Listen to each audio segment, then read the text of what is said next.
fastest finger first with our contest on booking these tickets. We'll take a look at all of this on the program today. I'm Sonal Mehrotra Kapoor. Let's get started. India's concert boom is bigger than ever. Live music is now a money-making machine. Big stars, bigger profits, the business of concerts, how sold-out shows are just the beginning.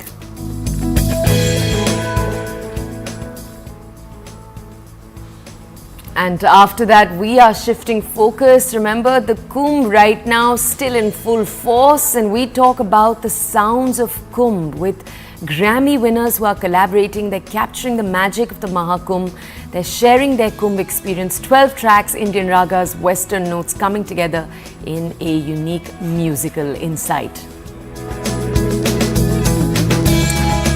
Also on the program, the electrifying ride, first ride review of the Ultra Violet F77.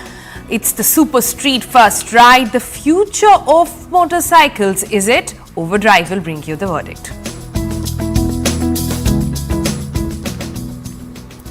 And then on the road to the Oscars, all of the award shows that add up to the big golden man. We're taking a look at the BAFTAs in England. Glamour was obviously unleashed on the red carpet.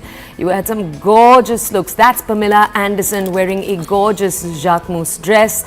You also had, as you can see, Ariana Grande, Demi Moore looking incredible for the substance. Selena Gomez, remember, we'll talk a little bit more about these looks and, of course, all the fun and magic that went down in the BAFTAs.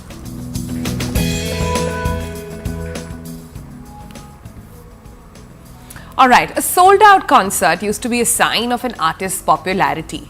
Today, it's a sign of an entire economic shift. When Coldplay packed the stadium with over 2 lakh fans in Ahmedabad, it wasn't just about music. It was so much more than that, and he's just one of the many. Right, hotels were booked out, flights were overpriced, in fact, like you were looking at it, and they were bizarre numbers. Local businesses made a killing, and it affected and impacted everyone right from the top to the bottom. The Prime Minister called this the rise of India's concert economy, a booming industry feeding into tourism, hospitality and brand sponsorships, but all originating from music. And this is just the beginning. We just talked about Ed Sheeran's shows. Ed Sheeran's Delhi show is already the hottest ticket in town. You've had stars like Diljit Dosanjh, AP Dhillon who are packing venues, fans lining up in the thousands, planning months in advance to buy that one ticket for their family. That's right. So we thought we'll sit down and we'll understand how does this concert economy really work, and is India right at the cusp of something bigger. Joining us next is Sabas Joseph. He's the founder of Viscraft International Entertainment Private Limited. Good morning, Mr. Joseph. Thank you so much for taking out the time this morning. You know, India is seeing more big ticket concerts than ever before. What's fueling this trend really, and is it just the beginning?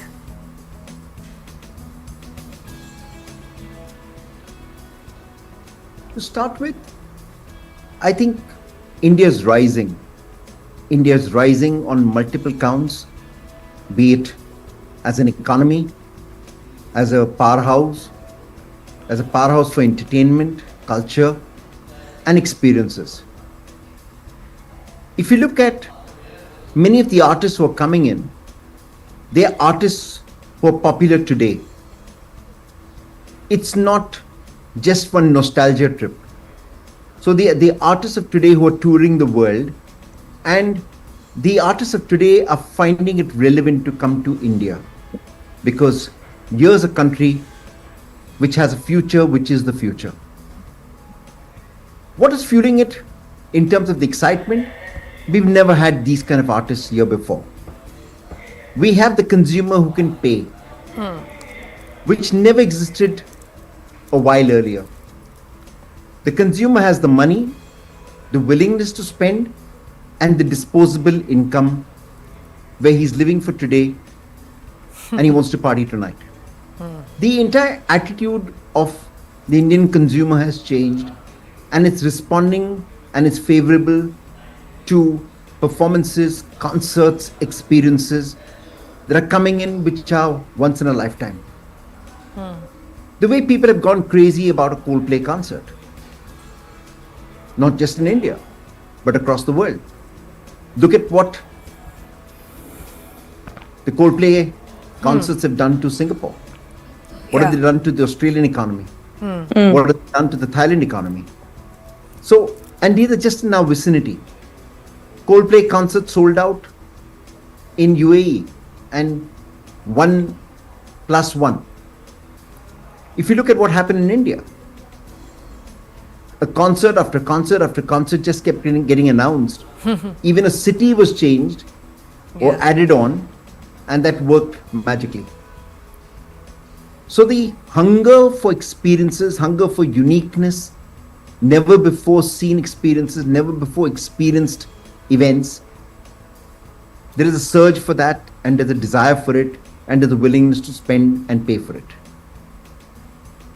But sir, there's a bit of an online joke for a few decades now that when artists say they're going on a world tour, they never actually mean world tour. India, parts of Africa, they always leave them out. So what will it take for India to become a permanent stop on every major world tour, when we can take it for granted that an artist will stop here?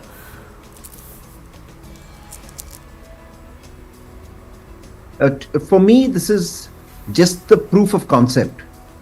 It is not even the beginning. The beginning will happen just after this. What you're seeing today is just the proof of concept that artists can come in here, they can perform smoothly, no challenges, and leave smoothly. Okay. One, with no negativity, simply positive experiences. Two, it is a sign of what these concerts can do to the economy. What you're seeing is a trigger, a catalyst for the future. These triggers are getting results across the economy. Travel, stay, people moving across cities, cross-city experiences, cross-country experiences, hotels that are doing booming business, ground transportation, tourism, tourist spots, restaurants, bars, retail, everything around a concert does well, including the parking attendant. The truth is this, that we are only 0.01% of what we can be. Yeah. You will have more and more artists coming in, bigger artists, bigger names, higher frequency, and across multiple cities. The smaller towns will also respond to this. What's missing? Infrastructure to start with. Two, sometimes an attitude to be able to give permissions and licenses ASAP. Police officials, if government administrations gave you your permits more easily without waiting till the nth hour, waiting for their respective free passes or complimentary passes to arrive for them, I think it'll make a world of difference, because it'll bring in predictability, insurance will kick in earlier, and it'll give advertising, the concert organizers, the artists, that much more confidence to go out there and deliver their best. Yeah, but Mr. Joseph, you talk about experience of the artist. What about experience of the concert goers then? The tickets are way too expensive, wouldn't you say? Many fans complaining about how if it would actually add up to how much they would pay of attending a concert, say, abroad. I personally believe it's not that expensive. And I'm sorry I'm saying it that way, because think of what you'd spend for that same concert in another country. The artists are charging dollar salaries. They have a commitment to their band members, to their production, and that's the cost. Now, if those costs have to be met, where does the concert organizer get that money from? Okay. Sponsors, yes, up to a particular point. Government, state governments funding it, central governments funding it, up to a point. After that, who is the one who's really experiencing the event? The consumer. The consumer needs to pay. And when that consumer pays, the consumer needs to pay keeping in mind that the concert organizer is incurring all these costs to get that experience to them. And unfortunately, it's not cheap. So what you're being charged actually is not that expensive when you think of what you require to go through. Now let's assume you were not attending that Coldplay concert in India. You're traveling to Singapore to watch it, or you're traveling to the UAE or London to watch it. Add on all the other costs, add on flights, add on visas, add on hotel stays, add on everything else, and still you'll be paying a higher fee per ticket in that experience. So frankly, it's not as expensive. Yes, it's much more expensive than what we previously pay, what we'd like to pay, or what we're used to paying. But if you got to experience the best in the world, you have to be ready to pay, or else it's unviable. Okay, you're talking about paying with money, but there's also been a lot of frustration from people where it feels almost like we're paying with our time, in the sense that just the booking process has become so complicated. We saw with Coldplay the kind of online response it generated. You know, people on dating sites advertising that they had a Coldplay ticket because it was just so hard to get a hold of. It's become a bit of a fastest finger first nightmare. How can that part become better? I think that will change. I think you'll get better infrastructure, better facilities, more predictability in your ticket booking, and you'll have more such concerts, and hopefully the demand will even out. I won't say peter out, but it'll even out. But the challenge of fastest finger first remains across the world. It's not only for us in India. We're experiencing it for the first time. We Indians, and especially the so-called elite lot, are not used to getting a no. That's true. Are not used to struggling to get something that they want. Especially when you're paying so much money. The recent struggle is something that everyone will regret and say, oh no, this is not cool. But reality is that it's much worse elsewhere in the world. So we've got to get used to it, and we all need to fall in line. So Joseph, I want to understand the concerts a little bit more from you now. And the perception is that it's largely Gen Z, the one who's spending so much money on these concerts. According to you, what is the data saying? Are people coming from across generations, millennials, boomers, etc., or is it largely still the concert economy meant for the young?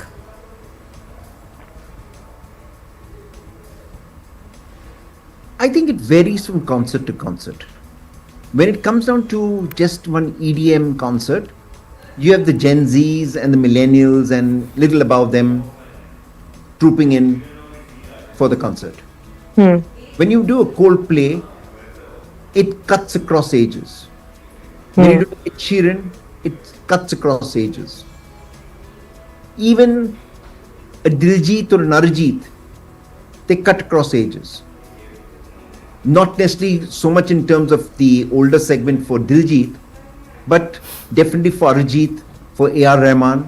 They cut across the entire segment of Gen Z, millennials, the older lot, the senior lot, those who the super executives who've got the money to spend for the large, expensive tickets and experiences. All of that is there. And I think the best commercial opportunities or commercial experiences are the ones that really reach across different demographics. Because then in that there's something for everybody, and different price points work for different people in different segments. So I think those are rounded kind of experience which give concert organizers their best chance to recover money, to make it commercially viable. And it also gives the performer a great audience that is really out there capturing their entire life's work. Right. The other part is this, that you're able to create a much richer experience with a more mixed audience. Can you explain the other side of all of this? So what we mean is the breakup, the actual breakup. When it comes to the amount that you're spending to put together a concert, how much are you spending on the artist, on organizing, on the infra that's required, on the food and beverages, marketing and promoting it? Just break that down for us so we can see behind the scenes.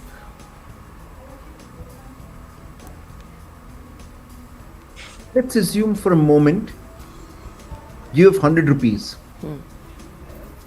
or in a percentage of 100, I'd say 50% of the cost is the artist. Sometimes it could be 60%, sometimes 70%, but most often it's at least 50%. And production would take another 30%. Another 10% I'll keep for marketing, and 10% I'd keep as cost for services all around, from ticketing to cleaning the place, to providing a venue, to providing infrastructure, licensing, music permissions, etc., everything into one 10% bracket. How are you recovering that money? I'd say 20% to 30% is recovered through sponsorships. Another 50% to 60% is through ticket sales. Bar sales could be another 10, maximum 15%, bar and food sales. Only. Merchandising, lots of the other paraphernalia around is probably 1% and 2%. To be able to make it viable and profitable, somewhere you're required to do better. Increase your sponsorships or increase your ticket sales and bar sales consequently to give you that more than 100%. I think that's really where the magic is. How do you get there? Very often you're going to have a scenario wherein state governments, cities are going to see the value in hosting these concerts and experiences. And I look forward to them looking at their economy and funding these concerts to be able to make them attractive propositions in their respective cities as economic triggers. I think that's going to be the game changer for India. Because as you take concerts to our cities, to the smaller towns, to experience zones, I think it's going to change India. Right. Okay, that's all very exciting, sir. Thank you for joining us. Thank you for breaking down the numbers, so how it actually works behind the scenes. But now, we thought we should take you to the next aspect of this entire question. India's homegrown brands. What does it look like to build something in India from scratch to create a legendary, globally known IP? Joining us now is one of the biggest names behind India's live music explosion, someone who's pioneered this for more than a few decades now. Shailendra Singh, thank you for joining us. You're one of the co-founders of Sunburn, and for so many of us, we've known Sunburn for decades now as this really, really cool thing. Can you just tell us, Mr. Singh, first, take us back to the early 2000s. I believe it was 2007 when you first built this festival. Tell us what that light bulb in your head was. Why did you decide to build an EDM festival in Goa? And now it seems very obvious, but at that point it was path-breaking. Can you take us back to that moment? Yeah, first of all, good morning, and I'm happy to be on the breakfast show. And the one thing before, because Sabah spoke a lot about everything practically, it was like sort of an autobiography of what India should be like. So I need a little bit of more honesty and professionalism. So I was invited at 8 a.m. sharp for the show. So I was all like sparkled and ready, and then you made me wait for 15 minutes. So first of all, India needs to get more professional and honest. If you really want to, create a concert and experiences like we experienced in Amsterdam and Germany, etc. Now going back to your question of 2007, honestly, at that time, the light bulb moment was the fact that we had the youngest population on the planet, 600 million below the age of 25. Now, I said that in the first press conference in 2007, that Sunburn has the power to make a social difference. My objective was way larger than just doing gigs and concerts. I knew that this is going to be an economy for sure at that time itself. And the reason we did two festivals, two IPs at the same time. We did Metal Fest and Sunburn. Metal Fest was in East. That actually made money. But we knew that metal music or rock music or Sufi or Punjabi or Hindi has lyrics. And India is not a sing-along nation. You should know that by now, because you call cricket religion in this country, we don't have a cricket anthem. We just keep shouting India, India, Sachin, Sachin. While Manchester United has 109 anthems in their stadium, just in a football game. So I knew that electronic music has no lyrics. It's just got energy. And the youth, whether he comes from Allahabad, or he comes from Amritsar, or he comes from Bengal, wants to unite through music. And the lyrics is always a barrier for them. Because if they don't know the songs, you're bored in a concert after about 8-9 minutes, you're done, you know. So electronic music was a choice. It took me 4 years to break even. It was a tough ride because in 2007 at 4:26 p.m., we opened the festival at noon, we sold the first ticket. So I was standing there sweating and saying, what have I done? Because I was an advertising guy making a lot of money in all my other businesses. And this was my dream to make something from India for the world. You must understand we're a brand new nation of 75 years. We're a land of traders. We're not a land of creators. We do not empower creators. We love trading. We like to make a quick buck. So therefore, at that time, it was tough. And don't forget what happened next year, 2008, 30 days before the festival. 26/11 happened. The whole nation came to a standstill, you know. And I remember the 300 CRPF people came to Sunburn on the beach on year 2 to shut the festival down. And I had the good fortunes of having all of you colleagues, the media there. And I said, because the cops came and it was drama, you know, media likes to report exciting content. So they were there, and I appealed to the Home Minister at that time. You know, Okay. it was like live news, you know, like breaking news, boom. Anyway, I took that opportunity, and the Home Minister's speech just a few hours ago was, "Hum darenge nahi, hum chukenge nahi. Hindustan band nahi hoga, Hindustan khula rahega." So I said, if the PVRs of the world and the malls and the trains and the planes are flying, why are you shutting down Sunburn?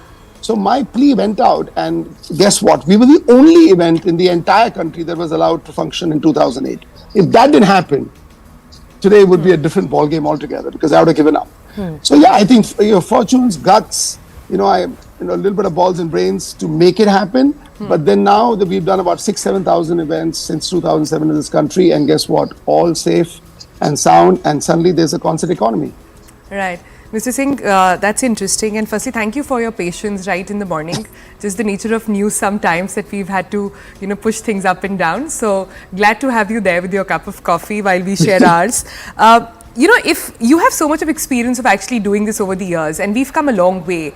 I remember back in the day, Metallica getting cancelled in Gurugram about a decade ago or so was such a massive hit, and we said, oh, India just can't live up to the expectation. But things have changed. And how? What do you think contributes to this? And what I'm actually asking you to think about is that if you had to start a festival today with all resources at your behest, what would you really do with it?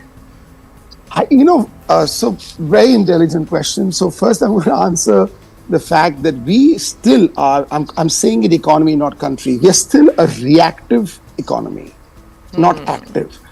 India reacts. And you know, I mean, the current controversy, I don't want to mention it, but we are reactive. Forget the stampedes and the fires and all. We are boom on a YouTuber. So this is who we are right now, okay? So 100 good things, but one bad thing, you know, everything will crash. So the civil society, the infrastructure, the will. So concert tourism, I call it music tourism. Mr. Modi called it concert tourism. I think he saw a narrower vision. I feel music tourism is what we should be focusing on, because that goes bottom up and top down. Just like, you know, sports tourism was taken up by South Africa and Australia. They're sporting nations. They host World Cups in a flash, like a Maggie noodle. We guys have to get nervous just hosting Commonwealth Games. I mean, you know, we know what's going on in Kumbh. It's a huge event, brilliant intent. But parallelly, there's an article saying, do you want to host the Olympics? Wow. We have to get ready. So there is a lot to do. You know what's happening with whether it's Taylor Swift, whether it's Coldplay. Just to, on your channel exclusively, I signed Coldplay 11 years ago for 1 million euros. I have the contract in my hand, Live Nation. You know, yeah. So that was his first time. I mean, also another thing that you should know, that I brought Ed Sheeran to India for the first time 15 years ago at the racecourse. We had 25,000 crowd, but only young girls. That was fascinating at Mahalakshmi racecourse. And that was his first visit to India. So I tried all the first things, but the fact of the matter is we still need 176 permissions. Like Sabas said, we still have a Babu mentality. One phone call and you'll piss in your pants and give passes out. And, you know, also the administration, you know, it's very aggressive because we are very politically driven as a nation. You know, politics is everything in this country. You know that. So when you're politically driven, then you forget about fans, the consumer, the bill. Look, I mean, you have a Qutub Minar in Delhi, right? Is it your Leaning Hour Pizza? Is it a monument like from Prague? Is it maintained that way? So these are things that we have to take care of. Opportunity exists, I'll tell you why. We fought back in 2000. I begged people. I went all over the world to say India is not a land of snake charmers. We speak fluent English. We have a GDP of 8.6. Please come to my country. We have the largest youth population, the largest digital population. Now you don't have to do that anymore. Yeah. Yeah. And now everybody's fascinated. Everybody wants to come to India because India is the next big thing on the planet. But we will have to be a little careful, huh?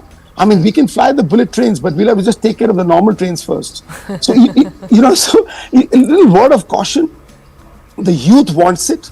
The economy wants it, desires it. The potential exists. You will have to play horses for courses.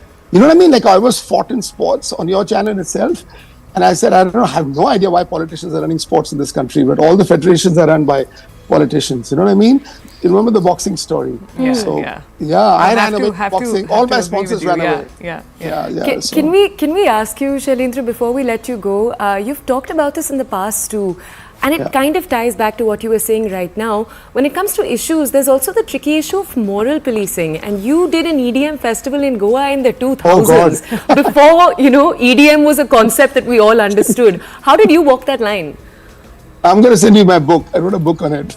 We had a very complex democracy. I mean, electronic music meant drugs, meant sex, in people's heads. Meant smoking. I don't know what it meant.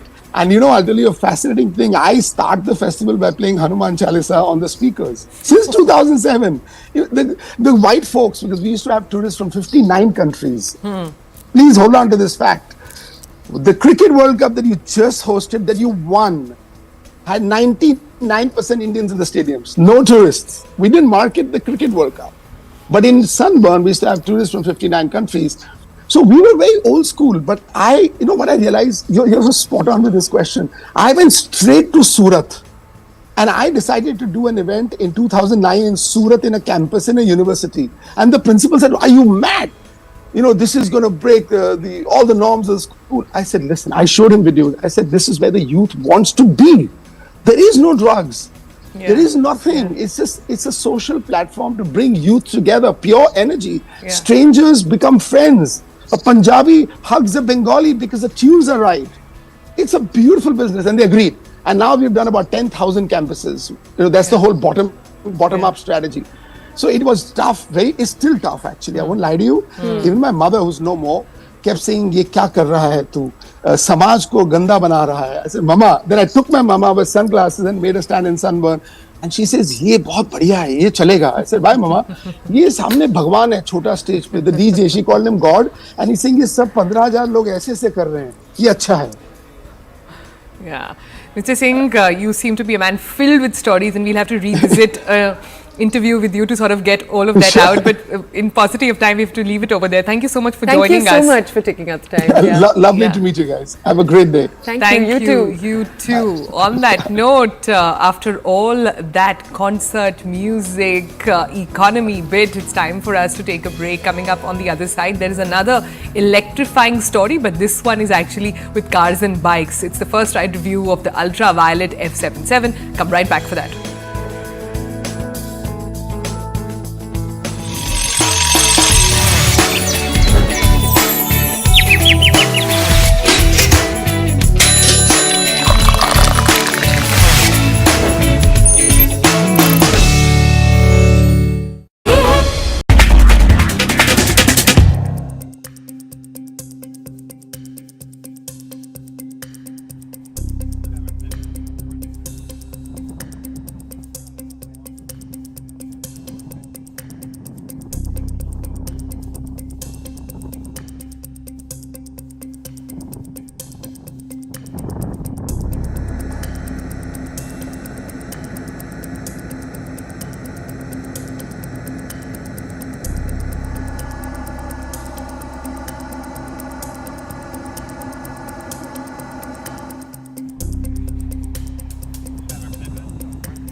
Hi everyone, thank you for being here today. We're here to provide an update on the situation at Toronto Pearson today. So the facts of the matter around this event that happened at approximately 2:30 p.m. is Delta Airlines Flight 4819 from Minneapolis to Toronto, operated by subsidiary Endeavour Air, was involved. I think a concert with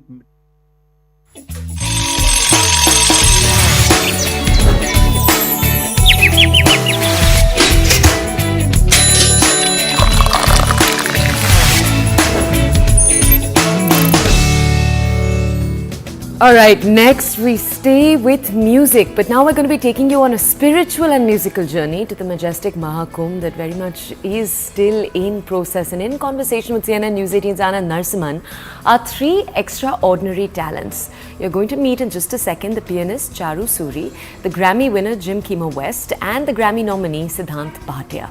Now, they've immersed themselves in the divine symphony of the Kumbh and are here to share their unforgettable experience. Here's an excerpt.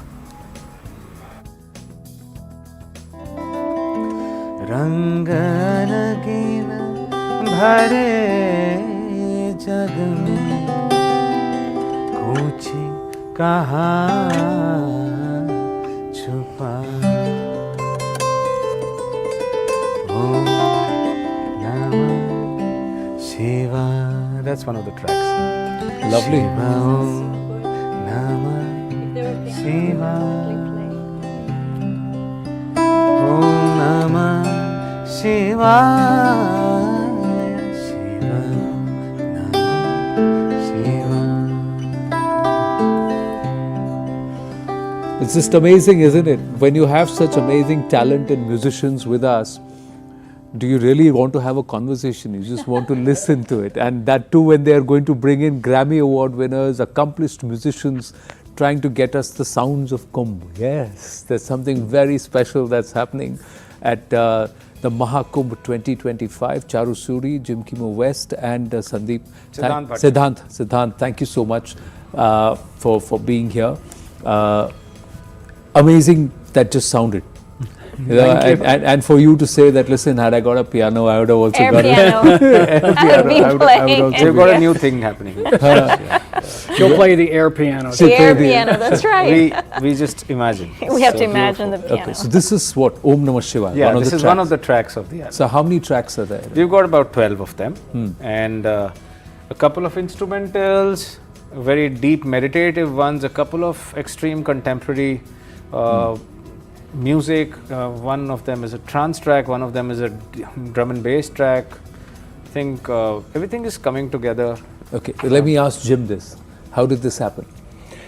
Well, you know, I've known Charu for a while. We've performed together a few times, and we've just had the great energy together playing. And Charu knew Siddhant and introduced me to Siddhant, and he came up with this idea to maybe have some of my this style that I play, which is based on Hawaiian slack key guitar, and he thought that might be an interesting addition to what he's doing, and so we started working on some tracks together, and it just came together just beautifully. It just flew. Yeah. But that was remote, right? You were connecting Yes, remote. yeah. At that point, it was remote. Yeah, I was in the U.S. and he was sending tracks over, and I was sending tracks back. And So when they said, no, you need to come to India, you need to come to, what was the first thought? And they said, we're going to take you to Kumbh. Well, I had no hesitation at all. I mean, because I knew I was going to be in good hands. I'd never been to India before, and so going to Kumbh was just over the top, you know what I mean? First of all, just seeing India for the first time, and then all of a sudden seeing that, you know, with millions of people, it was extraordinary experience. I'll never forget it. You know? Why was it extraordinary for you? Allow me to push him a little bit there, because I want to understand. Well, what felt extraordinary? The crowds? Well, you know, I mean, obviously the numbers of people, of course, you know, physically it was extraordinary, but also just spiritually it was extraordinary just to see so many people with the same focus and same sort of spiritual focus all coming together, and no matter what, you know, walking for miles and just determined, you know, to be there for this event and realize how special it is to everybody. It was very powerful, really. Yeah. So you think you would have created the music differently had you been to Kumbh and then worked on the tracks? Well, that's an interesting question. Basically, I'm just my job in this was really to find a place within the music that Siddhant was working on and find a place for my guitar that fit musically with it. Now whether or not it would be different if I came to Kumbh, I don't know. I think musically we just sort of feel those resonances and we just try and blend in and find the right places. But who knows? After this experience, what we work on next may end up being different because of Kumbh. Because of Kumbh. So Yeah. I'm just saying, if you were to want to express what you felt in your way, what would you play? What comes to your mind right now when I that's say interesting. your experience at Kumbh? Wow, well, that's interesting. You think about it.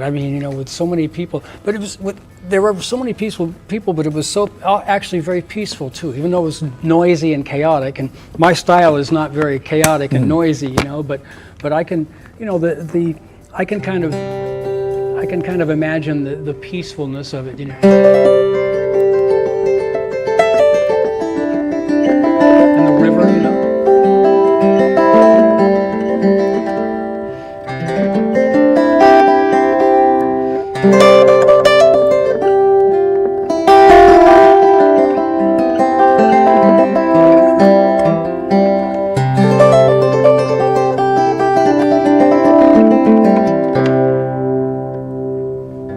Beautiful flow of the river and the silence that comes within you. You hear the flow, but there's something calming inside. What were you humming in your head?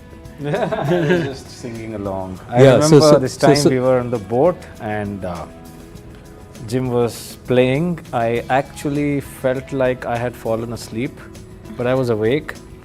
It was like meditation while on the boat. Then I got scared. I was like, I better be in control. I don't know what might happen next. Yeah, you may just say, okay, here I come. Thank you. yeah. Let open the portal to moksha. That's what. Okay, let's take you now from that to the auto world, where shifting gears and overdrive is bringing you the latest electric motorcycle to hit the streets. This is the ultraviolet F77 Super Street. From design to performance, the Overdrive experts take you on a thrilling ride to explore its features and capabilities. Here's a look. Take care of the earth. That's what my t-shirt says, and that's what everybody says. And the best way to do that is to drive and ride vehicles that pollute less, emit less pollutants into the air. But does that have to do while sacrificing the style and excitement and adventure of riding a bike or a car for that matter? Ultraviolet begs to differ, and they have launched the Super Street at a starting price of 2.99 lakhs ex-showroom and 3.99 lakh for the top variant. But what has changed? Because in flesh, it looks exactly as the F77 Mark II, but a closer eye to the details will reveal that this is a different bike. Now what all has changed? I'm here to tell you all of that. This is the Super Street.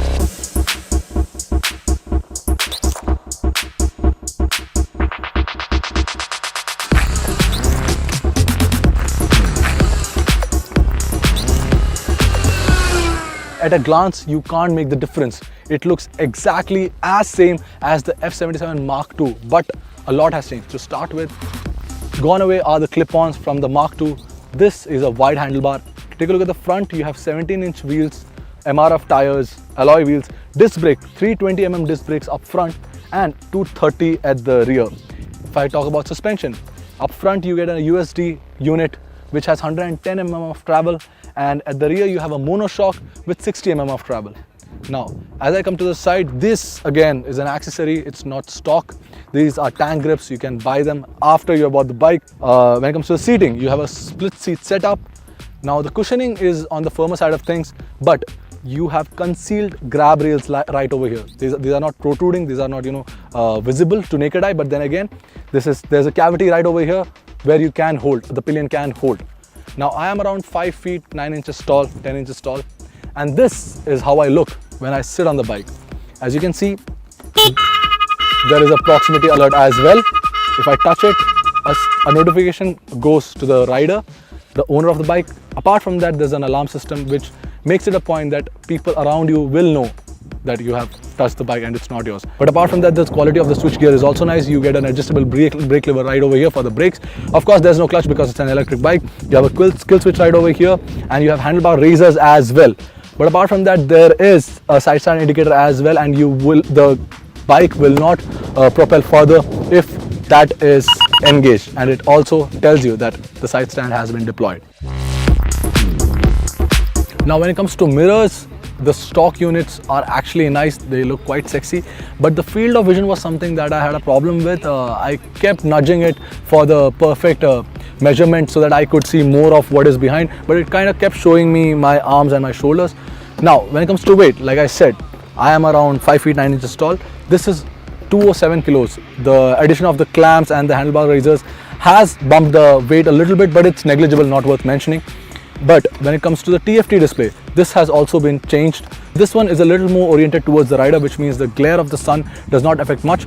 Actually, you can change the brightness as well. You can just toggle from the menu. You can just go back and go to the settings. You can manually change the display of the brightness, which is actually quite nice. I do not have any problem reading the whereabouts and the information relayed on the TFT. It has around 3. Cam 3. All right, moving on from all that car and bike to the latest at the BAFTAs. The 2025 BAFTA Awards brought together some of Hollywood's biggest stars, and the fashion was absolutely spectacular over there. Also, for the first time making an entry was the much talked about debate between Baldoni and you know who, and they made an appearance.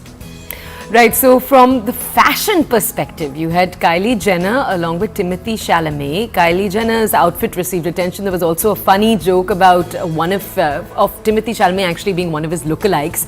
You had Demi Moore there in a stunning outfit. The night was also filled with many, many funny and show-stopping moments. This is one of the big award shows, one of the pit stops before the Oscars too. Take a look. This is Network 18's Shosha.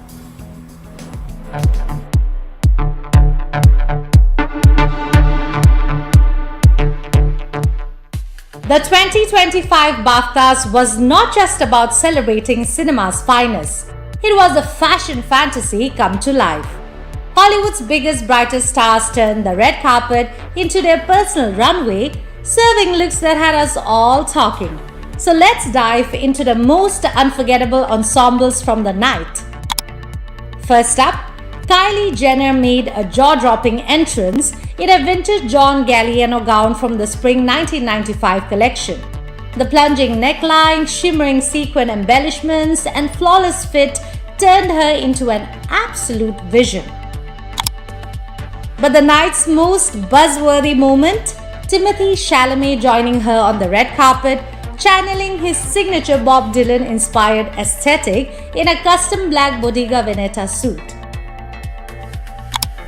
Demi Moore shimmered in a backless crystal-encrusted Alexander McQueen gown that was nothing short of mesmerizing. Saoirse Ronan radiated grace in a custom pale green Louis Vuitton gown, complete with a satin stole draped elegantly over her shoulders. A bold red lip added just the right touch of drama. Selena Gomez sparkled in a silver Schiaparelli masterpiece, blending bold embellishments with an off-the-shoulder black bust. Tiffany & Co. jewelry gave the look a final touch of star power. Ariana Grande embraced high-fashion drama in a custom Louis Vuitton creation, featuring a structured black bodice that melted into a voluminous pink taffeta skirt. Pamela Anderson turned heads in a Rouge Jacquemus gown that cascaded into a stunning extended train. The look, paired with pointed pumps and a statement Pandora necklace, redefined classic elegance. Monica Barbaro shimmered in a crystal-embroidered Giorgio Armani privé gown straight from the Spring-Summer 2025 couture runway. She proved that high fashion belongs on the BAFTA red carpet. The gentlemen of the night weren't far behind in serving unforgettable fashion moments. Adrian Brody kept it cool with a classic meets modern suit. Hugh Grant stayed true to his signature British charm with effortless elegance. Coleman Domingo, a true showstopper. His sharp-tailored Versace suit made his look one of the most memorable menswear moments of the night. And the list could go on, but these were the undeniable fashion winners of the BAFTAs 2025.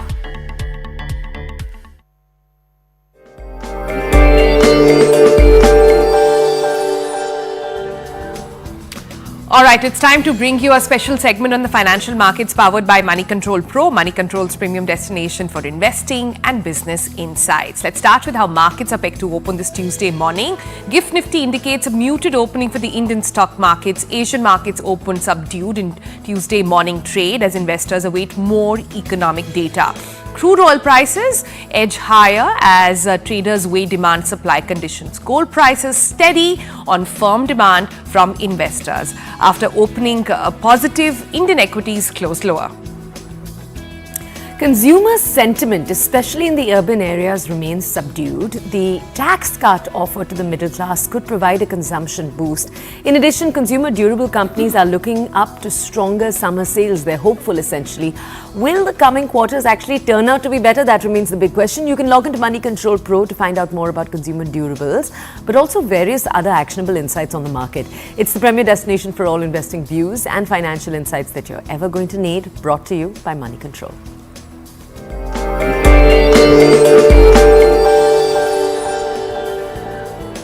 All right, with that, another quick break. When we come back, we will bring you all the birthday celebrations that happened for Ed Sheeran.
Welcome back to the Breakfast Club. It's that time when we bring you heartwarming videos that have warmed our hearts and we hope will be a great start for your morning as well.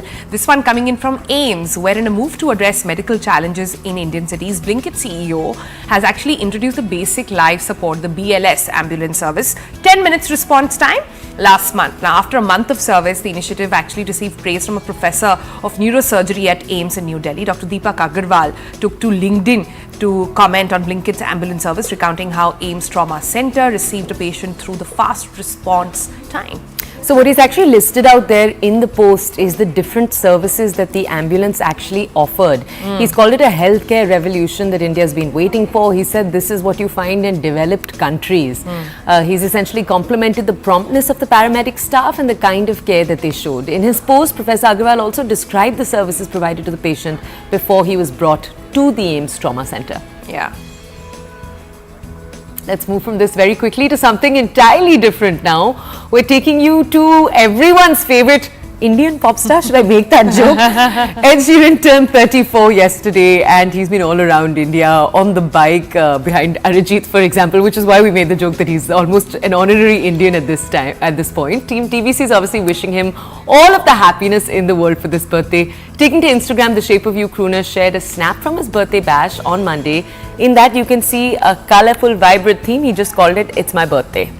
It's my birthday. Yeah, like that's how he went about it, with some songs over there, dressed in that very Ed Sheeran kind of outfit as well. There was a giant cake as well that was decorated in pink icing, having several candles on it.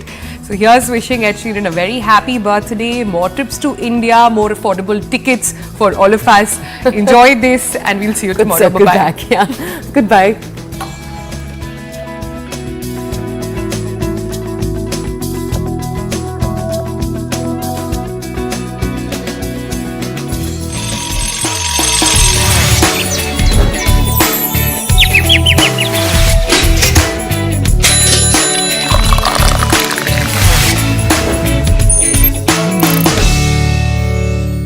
Brought to you by